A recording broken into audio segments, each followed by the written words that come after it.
నమస్తే అమ్మ. నమస్తే. పేరమ్మా? నా పేరు నాగమణి. ఏం చేస్తారమ్మా? నేను పనే చేస్తా. సీఎం రేవంత్ రెడ్డి గారి పాలనపై మీ అభిప్రాయం ఏంటమ్మా? అంటే ఇక ఇప్పుడు ఇంతవరకు ఏం లేదు. పింఛను పెంచుతా అన్నాడు, పింఛను పెంచలేదు. గ్యాస్ అయితే ఉచితం అంటే 500 సిలిండర్ ఇస్తుండు. కరెంటు ఉచితం కరెంటు ఇచ్చిండు, కానీ ఇప్పుడు కరెంటు పోవడం రావడం, నైట్ పూట్ల కరెంటు తీసేయడం, ఇది చాలా ప్రాబ్లం అవుతుంది. నమస్తే అమ్మ.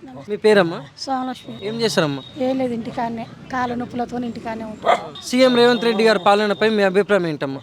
ఏం లేదు, ఉచిత కరెంట్ అయితే ఈ అయితే 500 అయితే పడతలేవు, గ్యాస్ పడతలేవు. ఇప్పుడైతే ఇంతవరకు అయితే ఏది లేదు. 2500 అయితే లేవు. ఇష్ట అన్నాడు, ఇంక ఇయ్యలేదు. మరి గతంలో కేసీఆర్ గారి పాలనపై మీ అభిప్రాయం ఏంటమ్మా? ఇంకా అప్పుడు అంటే ఇట్లనే బస్సు ఫ్రీ లేదు, కరెంటు ఫ్రీ లేదు.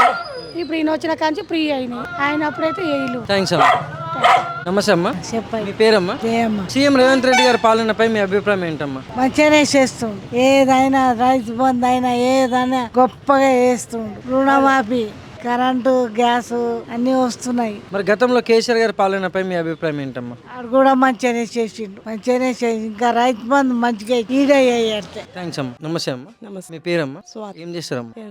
సీఎం రేవంత్ రెడ్డి గారి పాలనపై మీ అభిప్రాయం ఏంటమ్మా? గ్యాస్ రాడు, కరెంటు బిల్లు రాదు, ఇంద్రం బిల్లులు వచ్చినాయి కానీ పేరు వచ్చింది. దరఖాస్తు పెడితే పేరు వచ్చింది. 2500 అంటారు అయ్యి రా. నమస్తే అమ్మా. నమస్తే. మీ పేరమ్మా? సునీత. ఏం చేస్తారమ్మా? House wife. CM Revanth Reddy గారి పాలనపై మీ అభిప్రాయం ఏంటమ్మా? ఇక ఎవరు చేసినా అదే పాలన. ఇప్పుడు ఆయన చేసినా అదే పాలన, ఈయన చేసినా అదే పాలన.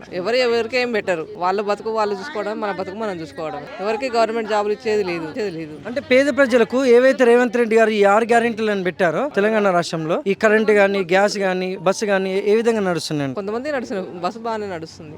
గ్యాస్ ఇంకేం రావట్లేదు. కరెంట్ కూడా కొంతమందికి వస్తుంది, కొంతమందికి రావట్లేదు. మాకు ఇంకా రావట్లేదు. థ్యాంక్స్ అమ్మా. నమస్తే అమ్మా. మీ పేరమ్మా? నాగం. ఏం చేస్తారమ్మా? ఏం లేదు, చదువు కూర్చుంటున్నా.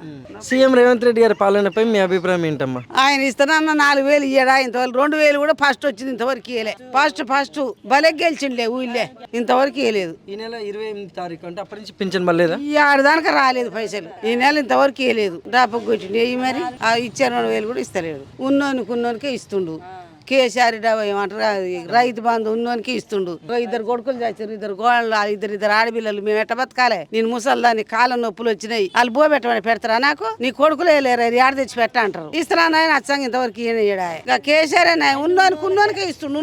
ఉన్నోనికి ఇల్లు ఇస్తుండు, ఆకిలి ఇస్తుండు, రూపాయలు ఇస్తుండు, పెత్తనం ఇస్తుండు. లేని వాళ్ళని మామూలు ఏం చూస్తుండు ఆయన. మరి గతంలో కేసీఆర్ గారి పాలనపై మీ అభిప్రాయం ఏంటమ్మా? ఆయన మంచిగుండు, ఆయన నయం. ఆయన ముసలి వాళ్ళని చూసిండు, 2000 పెంచిండు, 2000 ఇచ్చిండు, పండుగ చీరలు ఇచ్చిండు. ఆయనే మంచిగా చేసిండు. నేను ఇస్తున్నా 4000 అని జెండెక్కి బిసాలు వేసిండు. ఇంతవరకు వేయలేవు. చీరలు కూడా లేవు. కళ్యాణ పట్నం ఇచ్చిండు, ఆడబరగల పెళ్లి చేస్తే ఈయన వరకు ఇస్తుండు.